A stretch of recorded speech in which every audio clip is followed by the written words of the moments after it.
సోమయ్య ఇంట్లో ఓ దున్నపోతు గాడిద ఉండేవి. అతను గాడిదను ఇంటి దగ్గర చిన్న చిన్న పనులు చేసేందుకు ఉపయోగించుకునేవాడు. అలాగే దున్నపోతుతో పొలం దున్నించడం, బండి లాగించటం లాంటి బరువు పనులన్నింటినీ చేయిస్తుండేవాడు. బాగా కష్టమైన పనులు పదే పదే చేయటంతో దున్నపోతు బాగా అలసిపోయేది. దానికి తన యజమానిమీద అసహ్యం కలగసాగింది. అయినప్పటికీ చేసేదేం లేక నిస్సహాయంగా పనిచేస్తూ ఉంటుంది. ఒకరోజు తన కష్టాలన్నింటినీ గాడిదతో చెప్పుకుంది దున్నపోతు. అంతా విన్న గాడిద దున్నపోతుకు ఓ మంచి ఉపాయం చెప్పింది. దీంతో దున్నపోతు మరుసటి రోజు పొద్దుటినుంచి నీరు త్రాగడం, గడ్డిమేయటం మానేసింది. 2 రోజులుగా అది ఏమీ తినకుండా ఉండటంతో బాగా నీరసించిపోయింది.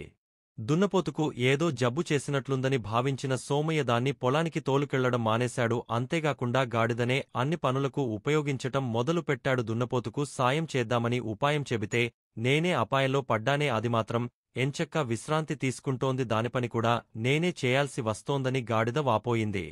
ఇంకా ఇలాగ కాదు, దీనికి ఏదో ఒక పరిష్కారం కనుక్కోవాలి అనుకుంది గాడిద. అనుకున్నదే తడవుగా దున్నపోతు దగ్గరకు వెళ్లి, ఈ భోగం ఇంకెన్నాళ్లులే, ఇక రేపటినుంచి నీ ఆటలు సాగవు. నీకు జబ్బు చేసిందని, ఏ పని చేయలేకపోతున్నావని మన యజమాని నిన్ను కసాయి వాళ్లకు అమ్మేస్తున్నాడు అని చెప్పింది.